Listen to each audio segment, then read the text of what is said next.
اس سختیوں والے مرحلے سے وہ گزر گیا. اب کیا ہوتا ہے یہ کچھ باتیں آپ کے سامنے بیان کروں گا. ٹھیک یہ بتانا کہ سفر آخرت کی ابتدا میں انسان کی مرنے کے بعد کیا ہوتا ہے یہ ممکن نہیں ہے، چونکہ کوئی مردہ اٹھ کر نہیں بتاتا ہے کیا ہوا. لیکن اللہ کی کتاب میں، نبی اکرم صلی اللہ علیہ وسلم کی سنت میں کچھ جو باتیں ملتی ہے، ان باتوں کو میں ترتیب وار آپ کے سامنے رکھ رہا ہوں. چونکہ روایتیں مختلف ہیں، احادیث مختلف ہے، کچھ روایتیں بخاری کی، کوئی مسلم کی، کوئی ابو داؤد کی، کوئی ترمذی کی ہے.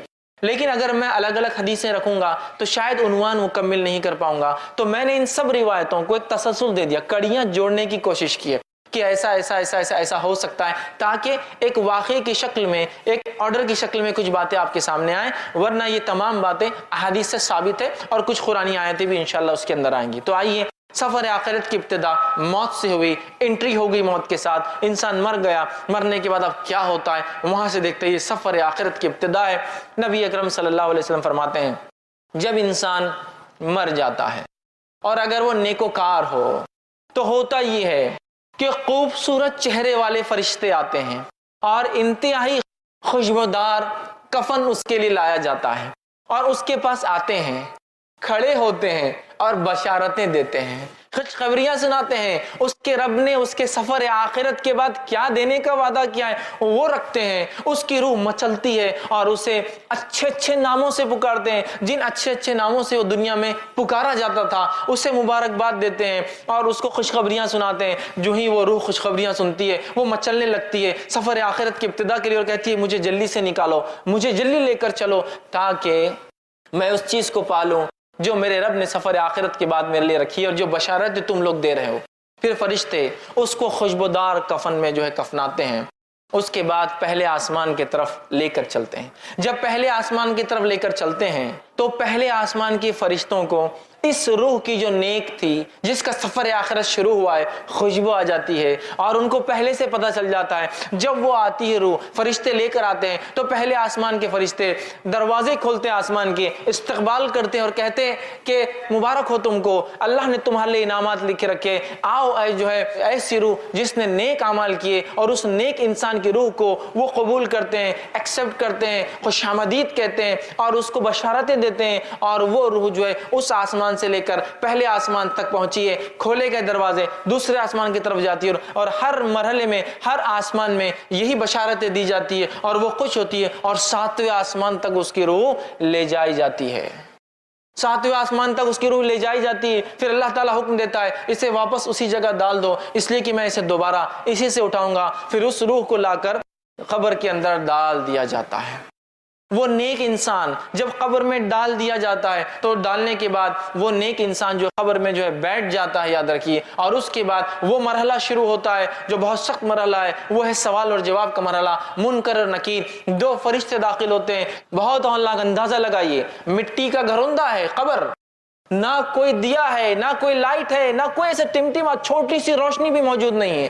اور اس کیفیت میں اس مٹی کے نیچے انسان دبا ہوا ہے. دنیا میں چھوٹے موٹے کیڑے مکوڑوں سے لوگ ڈرتے ہیں. اندازہ لگائیے اگر اعمال صحیح نہ کیے تو پھر ڈھیروں من مٹی نیچے دبنا ہے. کوئی ساتھی نہیں، کوئی لائٹ نہیں، کوئی مددگار نہیں، اور اتنی خوف زدہ، خوفناک منکر اور نکیر جو قبر مٹی کو پھاڑتے ہوئے آئے. اندازہ لگائیے دنیا میں کوئی انسان غصے میں آ جائے تو ہم ڈر جاتے ہیں، وہ پھاڑتے ہوئے آئیں گے اور بجلی جیسی آواز ہوں گی. لیکن نیک انسان آ کر اسے اٹھائیں گے اور اٹھانے کے بعد اس سے 3 سوال کریں گے. اور پہلا سوال کیا جائے گا، من ربک، تیرا رب کون ہے؟ نیک انسان اطمینان سے بیٹھیں گا. اور آپ سے فرماتے ہیں کہ سورج غروب ہوتا دکھایا جائے گا. یہ سب غائب کی باتیں ہو رہی ہے. خبر کے معاملات سفر آخرت پورا غائب سے متعلق ہے. سورج ڈوبتا ہوا دکھایا جائے گا. وہ کہیں گا فرشتوں سوالوں کے جواب میں بعد میں دیتا ہوں، عصر کا وقت جا رہا ہے، سورج ڈوب رہا ہے، میں نماز پڑھ لیتا ہوں. فرشتے بتائیں گے یہ قبر ہے، یہاں نماز کی ضرورت نہیں. تو کہیں گے ہاں ٹھیک ہے، کنٹینیو کرو، آگے بات کرتے ہیں. چونکہ وہ دنیا میں نیکی کا عادی تھا اور بالخصوص نماز کا عادی تھا، لہٰذا قبر میں بھی جب سورج کو ڈوبتا ہوا دیکھتا ہے تو کہہ رہا ہے کہ عصر کا وقت جا رہا ہے، میں پڑھ لیتا ہوں. تو اندازہ لگائیے نماز کے کتنے فوائد ہیں. بتایا جائیں گا نہیں ختم ہو گیا، نماز کا سلسلہ نہیں ہے، اعمال ختم ہو گئے، جو ہو گئے ہو گئے، اب تم لہٰذا بیٹھو اور جواب دو. تو جب پہلا سوال کیا جائے گا وہ کہیں گا میرا رب اللہ ہے. دوسرا سوال ہوگا من نبیک، کون ہے تمہارے نبی؟ تو وہ جواب دیں گا میرے نبی محمد صلی اللہ علیہ وسلم ہیں۔ تیسرا سوال ہوگا ما دینوں کا، دین کیا ہے تمہارا، کس دین پر تھے دنیا میں؟ وہ کہیں گا میرا دین اسلام تھا۔ یہ کہنے کے بعد جب ایک نیک انسان اپنے سفر آخرت کے ابتدا میں جو ٹیسٹ اس کا ہوگا، جو اورل اس کا لیا جا رہا ہے، جو وائوا اس کا ہو رہا ہے، اس میں اگر وہ رائٹ آنسرز دیتا ہے ان تینوں کوشچنز کے، تو نتیجہ یہ ہوگا فرشتے سوال و جواب کا سلسلہ ختم کر دیں گے، تینوں جواب اس نے دیا ہے، اور ایک کھڑکی کھولی جائیں گی اور جہنم بتائی جائیں گی اور کہا جائیں گا یہ وہ چیز ہے جس سے تیرے رب نے تجھے بچا لیا۔ وہ بندہ شکر ادا کرے گا، اور ایک کھڑکی کھولی جائیں گی اور بتایا جائیں گا یہ تیرا مقام ہے جنت میں، یہ تیرا مقام ہے۔ وہ روح مچل اٹھیں گی اور وہ فرشتوں سے کہیں گا نیک انسان اے فرشتوں مجھے مہلت دے دو، میں جا کے اپنے رشتہ داروں کو بتا دیتا ہوں یہ میرے رب نے نیکیوں کی وجہ سے دیا ہے۔ فرشتے کہیں گے لوٹنے کا چانس، لوٹنے کا جو ہے کوئی جو ہے اس کے اندر امکان نہیں ہے، لہٰذا تم اطمینان کرو۔ اور پھر وہ انسان دعا کریں گے اللہ قیامت جلدی قائم کر، چونکہ وہ مقام مجھے چاہیے جو بتایا گیا میرا وہاں، اور وہ کہیں گا قیامت جلدی قائم کر اللہ تاکہ میں اٹھوں اس روز، اور سفر آخرت کا جو اینڈ ہوگا اس میں جو ڈیسٹینیشن جو بتایا جا رہا ہے جو مجھے ملنے والا ہے یہ مجھے جلدی سے مل جائے۔ اور اس کے بعد وہ جنت کی کھڑکی کھلی رہیں گی، اس کی کچھ ہوائیں وہ محسوس کریں گا، ایک بہترین بستر اس کے لیے بچھایا جائیں گا، اور فرشتے کہیں گے اے شخص آرام سے اطمینان سے سو جاؤ، تمہارا سفر مطلب اس کا سفر شروع ہو گیا، اطمینان سے تم اس پہ سو جاؤ، اور اسے ایک دلہن کی طرح بستر پہ سلا دیا جائے گا، اور اس کے بعد وہ اطمینان سے سو جائیں گا۔ اللہ کی طرف سے حکم گا اس کا نام علیین میں نیکوکاروں کے رجسٹر کے اندر اندراج کر دیا جائے، لکھ دیا جائے، اس کا رجسٹر میں نام لکھ دیا جائے گا نیکوکاروں کی۔ آئیے اس کے بالمقابل وہ انسان جو گناہ کرتا تھا، معصیت، جرم، کفر، شرک، نفاق، اس کی زندگی اس میں گزری، اس شخص کی موت کیسی آتی وہ بھی دیکھیے، اس کا سفر آخرت سٹارٹ کیسا ہوتا وہ بھی دیکھتے ہیں ہم۔ اللہ رب العزت ہم پر رحم کرے اور ہماری حفاظت کرے۔ بہت سخت سفر ہے، ویسے موت کی ہولناکی کتنی خطرناک تھی، لیکن ایک جو گناہ گار انسان ہوتا ہے اس کے پاس فرشتے جب اس کی روح کا وقت آتا ہے پہلے تو کہتا مہلت دی جائے، چھوٹ ڈھیل دی جائے، کہا جاتا ڈھیل نہیں ہے۔ اس کے بعد فرشتے جو کہ انتہائی گھٹیا صورتوں میں، بری صورتوں میں آتے ہیں، اور انتہائی بدبودار ٹاٹ کا ایک اس کے لیے کفن لاتے ہیں، اور لانے کے بعد کہتے ہیں کہ اے مغضوب روح، اللہ کا تجھ پر غضب ہونے والا ہے، تو نے گناہ اور معصیت کیے، نکل، تیرا مقام یہ ہے۔ چونکہ جیسا نیک آدمی کو بشارت دی جاتی ہے اس کو اس کا مقام کے تعلق سے بشارت دی جاتی ہے، نکل تجھے یہاں جانا ہے۔ اور وہ گناہ گار انسان کہتا ہے کہ نہیں میں نہیں نکلوں گا۔ اس کی روح جسم کے اندر جاتی ہے، جب وہ روح اندر جاتی ہے تو اسی ماحول کی، اسی حالت کی ایک تصویر اللہ نے بیان کی اور کہا وَالنَّازِعَاتِ غَرْقًا، قسماً فرشتوں کی جو روحوں کو جسم میں ڈوب ڈوب کر غوطے لگا لگا کر کھینچ کر نکالتے ہیں، چونکہ اس کی روح باہر آنا نہیں چاہیں گی، وہ اندر جائیں گی، اور یہ فرشتے اندر جا جا کے روح کو نکالیں گے۔ اور اسی بات کو اللہ رب العزت نے سورہ انعام سورہ نمبر 6 آیت نمبر 93 میں دیکھیے کیسا بیان کیا۔ اللہ فرماتا ہے اے نبی کہ اگر تم دیکھتے جب ظالموں کی موت کا وقت قریب آتا ہے، ٹھیک ہے، اور وہ موت کی جھانکنی میں جا کر پھنستے ہیں، سکرات میں ہوتے ہیں، تو فرشتے ان کے پاس جاتے ہیں، ملائکۃ باسطو ایدیہم، اور اپنے ہاتھوں کو بڑا بڑا کر کھینچتے ہیں اس کی روح کو، نکل، چونکہ ایک نہیں کئی فرشتے آتے، یاد رکھیں، نکل، اس کو کھینچتے ہیں۔ اب تمہیں بتایا جائے گا کیسا عذاب تمہیں ملتا ہے ان باتوں کے لیے جو تم اللہ کے تعلق سے بغیر علم کے بک دیا کرتے تھے، نکلو باہر اب۔ تو فرشتے ڈوب ڈوب کر نکالیں گے، فرشتے کھینچ کر نکالیں گے، وہ سفر کے لیے راضی نہیں ہوں گی، وہ روح وہ اندر گھسیں گی۔ فرشتے جب نکالیں گے، نبی اکرم صلی اللہ علیہ وسلم فرمایا کیسی تکلیف ہوں گی اس شخص کو جس کی روح جو گناہگار ہوں گا، جیسے ایک بھیڑ ہو، بھیڑ سمجھتے نا آپ، شیپ، بھیڑ ہو، اس کی اون کتنی گتھیاں ہوتی ہے اس میں، وہ اگر گیلی ہو اور اس پر کوئی کانٹے دار چھڑی لے اور اس کو گھمائے جس میں بال اٹک جائے اور پھر اس کو کھینچ کر نکالے، اس قسم کی شدید تکلیف وہ محسوس کرتا ہے، اور اس کی جلد جو ہے جیسا نکلتی ہے تکلیف محسوس کرتا ہے، اور تکلیف محسوس کرتا ہے، لیکن اسے فرشتے نکالتے بدبودار نہایتی گندے ٹاٹ کے اندر اسے لپیٹتے ہیں، لپیٹنے کے بعد پہلے آسمان پہ لے جاتے ہیں۔ پہلے آسمان کے فرشتے کہتے ہیں اس مغضوب روح کے لیے آسمان کے دروازے نہیں کھولے جائیں گے، واپس چلی جاؤ، اور اس انسان کو فرشتے انتہائی گھٹیا ناموں سے پکاریں گے جس سے دنیا میں چڑھتا تھا اور نفرت کرتا تھا۔ خبر میں آنے کے بعد وہی ہولناکی منکر اور نکیر ظاہر ہوں گے جن کی آواز بجلی کی کڑک جیسی ہوں گی، اور آ کر سوال کریں گے اس سے اور کہیں گے من ربکا، تیرا رب کون تھا؟ کافر کہیں گا ہا ہا لا ادری، مجھے نہیں پتا میرا رب کون تھا، مجھے نہیں پتا، جواب نہیں دے پائیں گا۔ دوسرا سوال ہوگا من نبیکا، نبی کون تھے، تیرا نبی کون ہے؟ کافر کہیں گے ہا ہا لا ادری، مجھے تو نہیں معلوم کون میرے نبی ہیں، جواب نہیں دے پائیں گے۔ تیسرا جو سوال ما دینکا، تیرا دین کیا ہے؟ کافر کہیں گا ہا ہا لا ادری، مجھے اس کا بھی جواب نہیں معلوم۔ اس کے بعد وہ جواب نہیں دے پائیں گا کوئی چیز کا، مطلب تینوں سوالات میں وہ فیل جائیں گا۔ اور اس کے بعد فرشتے، ایک کھڑکی کھولی جائیں گی، جنت دکھائی جائیں گی اور کہا جائیں گا یہ وہ چیز ہے جس سے تو محروم رہا، اور ایک کھڑکی کھولی جائیں گی، جہنم میں اس کا مقام بتایا جائیں گا اور کہا جائیں گا یہ وہ مقام ہے جہاں تجھے جانا ہے، اور وہ شخص، وہ اس کی روح کہیں گی اے اللہ قیامت تو کبھی قائم مت کر، چونکہ ابھی یہ تکلیف ہے، وہ مقام کتنا سخت ہوگا، ٹھیک ہے، قیامت قائم نہ کر۔ اور ایک آنکھ کا بستر اس کے لیے لایا جائیں گا، آنکھ کا لباس، فائر کا اس کے لیے ایک بستر، آنکھ کا لباس لایا جائیں گا اور وہ لباس اس کو پہنا دیا جائیں گا، اسے اب آنکھ کے بستر پہ سونا ہے، آنکھ کا لباس پہننا ہے۔ جب اسے لٹایا جائیں گا، ایک انتہائی بدصورت قسم کا انسان اس کی خبر میں آئے گا، وہ کہیں گا تم کون ہو؟ وہ کہیں گا میں تیرے اعمال ہوں جو تو دنیا میں کیا کرتا تھا، اللہ کی طرف سے حکم گا، اس کا نام سجین میں، اس کا نام رجسٹر میں اندراج کر لو، رجسٹر میں لکھ لو، سجین میں، ان لوگوں کے رجسٹر میں جو گناہگاروں کا رجسٹر ہے، جو قید خانہ ہے، جو جیل ہے، اس میں اس کا نام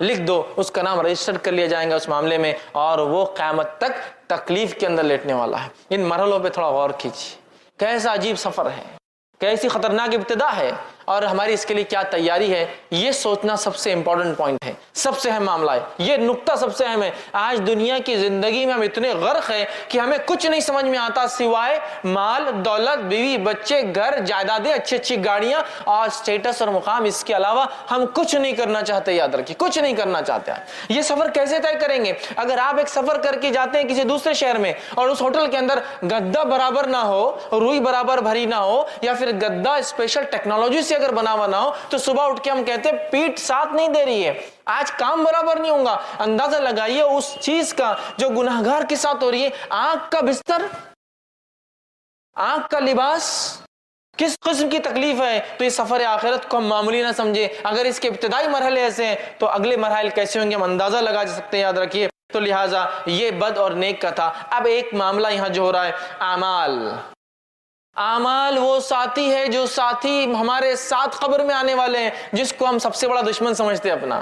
نبی اکرم صلی اللہ علیہ وسلم فرماتے ہیں تین دوست ہے ایک انسان کے، ایک وہ ساتھی، وہ دوست، وہ فرینڈ ہے جو انسان کے مرتے اس کا ساتھ چھوڑ دیتا ہے، ریلیشن شپ توڑ دیتا ہے۔ سیکنڈ وہ دوست، وہ فرینڈ ہے جو مرنے کے بعد قبرستان تک آتا ہے، اور تیسرا وہ فرینڈ اور دوست ہے جو قبر میں ساتھ آتا ہے۔ پہلا دوست مال و دولت ہے، انسان مرا اور انسان کے مرنے کے ساتھ جائیداد، زمین، دولت، گاڑیاں، بنگلے، گھوڑا، سب وہیں رہ گیا، سب رہ گیا۔ پہلا دوست تو ساتھ چھوڑ دیتا ہے۔ اگلا مرحلہ نیکسٹ فرینڈ کو دیکھتے ہیں۔ دوسرا دوست آپ صلی اللہ علیہ وسلم فرماتے وہ ہے جو قبرستان تک ساتھ آتا ہے۔ یہ کون ہے معلوم؟ یہ دوست، رشتہ دار، ساتھی، وہ لوگ جو غم مناتے، جو روتے ہیں آپ کے اوپر، جو آپ کی جانیں جن کو تکلیف ہوئی ہے، وہ ہے، لیکن وہ بھی قبر تک آتے ہیں، اور قبر میں آنے کے بعد کیا ہوتا ہے؟ وہاں آتے، دفناتے اور چلے جاتے ہیں، ہے نا؟ تو مال، دوسرا دوست، رشتہ دار، لیکن وہ بھی کچھ ساتھ نہیں تھے۔ تیسرا فرماتے دوست انسان کا اعمال ہے جو قبر میں ساتھ آ رہے ہیں۔ آگے حدیث کے اندر بات، قبر میں آنے والے اچھے برے اعمال، لیکن کتنی افسوس کی بات ہے، تین دوستوں میں سے میرا سب سے پکا دوست کون ہے اب طے کر لے۔ اور دیکھا یہ جا رہا ہے کہ آج کل ہم لوگوں کا سب سے پکا دوست تیسرا نہیں ہے وہ اعمال، پہلا سب سے پکا دوست مال ہے۔ بھائی مال، اس کے وجہ سے رشتہ داریاں توڑ دی جاتی ہے، اس کو کمانے کے لیے حلال اور حرام کی تمیز چھوڑ دی جاتی ہے، اس کو کمانے کے لیے سب کچھ کیا جا رہا ہے، اس کو کمانے کے لیے، حاصل کرنے کے لیے غبن، تکلیف، ٹھیک ہے، اس کے بعد لوگوں کے حق مارے جا رہے ہیں، اسی کے لیے تو دنیا میں سب کچھ ہو رہا ہے، یاد رکھیے۔ اور یہ سب سے پکا دوست ہے، اسی کی وجہ سے تو ہم نے سنتوں کو ترک کیا، اسی کی وجہ سے تو فرائض کو ہم نے چھوڑا۔ ارے بھائی ظہر کے ٹائم پہ نماز کو چل جائیں گے تو کام کم ہوگا، سیلری کم ہو جائیں گی، لہٰذا 1 گھنٹہ بڑھ جائیں گا نا، اسی کے لیے تو ہم نے نماز فرائض چھوڑے، اسی کے لیے تو جو رشتوں کو جوڑنے کا حکم ہے وہ توڑے کہ رشتے باقی رکھیں گے تو آ جائیں گے کل کو غریب رشتہ دار، بولیں گے یہ دو یہ دو یہ دو، کہاں سے لاؤں گا، توڑو رشتہ داریاں، چونکہ مال مانگ لیں گے یہ۔ تو اسی کے لیے تو سب کچھ کیا، اسی کے لیے احکامات چھوڑے اسلام کے، اسی کے لیے فرائض چھوڑے، اسی کے لیے رشتہ داریاں توڑی، اسی کے لیے بغیر حلال و حرام کی تمیز کے، اور میں نے حرام کمایا، رشوت خوری کی، غبن کیا، چوری کی، جو کچھ ہو سکتا ہے کیا، مال حاصل کیا، اور یہ ایسا بے وفا ساتھی ہے، فرسٹ سٹیج میں چھوڑ دیتا ہے، انسان مر کے چلا جاتا ہے، جھگڑا جائیداد کا چلتے رہتا ہے۔ اس کو سب سے پکا ساتھی بنا لیا ہم نے، جبکہ سب سے کچا ہے، یہ سب سے زیادہ بے وفا دوست ہے یہ۔ دوسرا دوست رشتہ دار، کہاں تک آتے ہیں یہ بھی؟ قبر تک۔ یہ وہی رشتہ دار ہے نا جن کے لیے آپ نے شریعت کو بالائے طاق رکھا؟ بھائی شادی ایسی کرو، ایسی شادی تھوڑی ہوتی سماج میں، بڑے کیا کہیں گے ہمارے؟ یہ وہی رشتہ دار ہے نا جن کی وجہ سے سنتوں کو چھوڑا؟ یہ وہی رشتہ دار ہے نا جن کی وجہ سے ہم نے دین اور اسلام کو چھوڑا؟ ارے بھائی پورے خاندان میں کوئی عمل نہیں کرتا، میں کیسے کروں گا؟ نام دکھانا ہے سماج میں، آگے بڑھنا ہے، بچوں کی شادیاں وغیرہ ہونا ہے، لہٰذا میں یہ قرآن حدیث اور سنت کی بات نہیں کر سکتا یہاں۔ تو یہ رشتہ ہے جن کے لیے آپ نے اسلام کو چھوڑا، یہ رشتہ دار ہے جس کے لیے آپ نے سب کچھ کیا، اسلام اور شریعت کو بالائے طاق رکھا، سنتوں کی اہمیت کو ہم نے وہ کیا، میں میرا بیٹا ہے اس کے لیے کیسا ہوں گا، یہ کر لیا، میری بیٹی ہے۔ رشتہ داروں کے لیے یہ اتنے بے وفا ہے، بس قبرستان تک آئیں گے، دو آنسو بہائیں گے، بیوی ہو تو 4 مہینے 10 دن غم کریں گے، اس کے بعد سب کچھ دنیا کا چلنے لگے گا۔ کوئی ساتھ نہیں آ رہا مال، کوئی ساتھ نہیں آ رہا خبر میں، ایک بھی رشتہ دار جس کے لیے یہ 2 فرینڈز کے لیے سب کچھ کیا، یہ سب سے بے وفا ہے۔ تیسرا جو دوست ہے جس سے سب سے کم اور ہلکی دوستی اور فرینڈشپ ہے میری اور آپ کی آج، وہ ہے اعمال۔ یہ زندگی میں بھی ساتھ ہے، یہ قبر میں بھی ساتھ ہے، یہ مقام محشر میں ترازو میں بھی تولا جائیں گا، اور انشاءاللہ اللہ کے فضل اور رحم کے بعد یہ وجہ بنے گا جنت میں جانے کی۔ اعمال، اعمال، لیکن اعمال بعد میں، پہلے مال، پھر رشتہ دار کیا بولیں گے، یہی معاملہ ہے نا۔ دیکھیے کوئی کام کرنا ہے، نہیں بھائی اس سے پہلے تو دیکھ لو بزنس پہ کیا فرق آتا۔ دوسرا رشتہ دار کیا بولیں گے، ارے نہیں تو سنت ہے، رشتہ دار کیا بولیں گے، بھائی سماج میں رہنا ہے نا۔ اس کے بعد اعمال کا سوچا جائیں گا۔ تو یہ دوست، یہ اعمال جس کو ہم نے سب سے کمزور دوست بنا لیا، اس سے وہ مضبوط دوستی اور رشتہ نہیں رکھا، یہی وہ عمل ہے جو ہر جگہ آنے والا ہے، خبر میں بھی آئیں گا، خبر میں بھی آئیں گا۔ ایک تو مسئلہ حل ہوا۔ دوسرا، سوالات تو کتنے آسان دکھتے ہیں نا، من ربو کا، ربی اللہ، میرا رب اللہ ہے، کتنا آسان جواب ہے۔ من نبیو کا، میرا نبی کون ہے، کتنا آسان جواب، کس کو نہیں پتا کہ نبی محمد صلی اللہ علیہ وسلم ہے ہمارے، آسان۔ ما دینوں کا، دین کیا تھا تیرا، کتنا آسان ہے دین اسلام۔ 3 سوال اور 3 الفاظ میں جواب ہے اس کے، اللہ، محمد صلی اللہ علیہ وسلم اور اسلام، میں تو یوں ہی دے دوں گا۔ میرے بھائیوں اس بات کو غور سے ہم سنیں اور سمجھے، ان 3 سوالات کا جواب وہی آدمی دے سکتا ہے جس کی زندگی ان تینوں کے مطابق گزری ہو، یاد رکھیے۔ ان 3 سوالات، جس نے اللہ کو واقع میں رب مانا، اس کے ساتھ کبھی شرک نہیں کیا، اس کی توحید پر زندگی گزاری، اس کے احکام کو سنا، اس کے حرام کو حرام جانا، اس کے حلال کو حلال جانا، اس کی اطاعت، اس کی شریعت کی اطاعت کی، اس کی فرمانبرداری میں زندگی گزار دی، اس کی محبت کے لیے دنیا میں سب کچھ کیا، تو وہ کہہ سکیں گا میرا رب اللہ ہے۔ اللہ ایک لفظ ہے نا صرف، کیوں نہیں کہہ سکوں گا؟ نہیں کہہ سکیں گے جس کی زندگی اس پہ نہیں چلی ہو۔ ہم شرک، کفر، معصیت، احکام کو توڑنا، حرام میں زندگیاں ڈوبی ہوئی ہے، من مانی زندگیاں گزار رہے ہیں، نہیں اللہ تعالیٰ پھر بھی ہم کو یہ نہیں، یہ لفظ نہیں آئیں گا زبان پہ، یاد رکھیے۔ یہ تو اسی کی زبان پہ آئیں گا جس کی زندگی اللہ کو رب مانتے ہوئے گزری ہو، اور اللہ کو رب مانتے ہوئے دنیا سے چلا گیا ہو، یاد رکھیے۔ اور اسی رب کے لیے اس نے لوگوں سے رشتے توڑے، اسی رب کے لیے لوگوں سے اس نے لڑائیاں کی، اسی رب کی خاطر دوستی ہوئی، اسی رب کی خاطر دشمنی ہوئی، اسی کی خاطر حرام کو چھوڑا، اسی خاطر حلال کو کیا۔ اس نے کہا تھا رشتہ داریاں نبھاؤ، تو میں نے کر لیا تھا، سب کچھ اللہ کے لیے ہوا، وہ کہہ سکیں گے میرا رب اللہ ہے۔ دوسرا، میرا نبی کون ہے، محمد صلی اللہ علیہ وسلم، کتنا آسان ہے، لیکن یہ وہی کہہ سکیں گا جس کی زندگی نبی اکرم صلی اللہ علیہ وسلم کی اتباع میں گزری ہو۔ من مانے ڈھنگ سے زندگی گزارنے والوں کو یہ جواب نہیں ملے گا، اس کا یاد رکھیے۔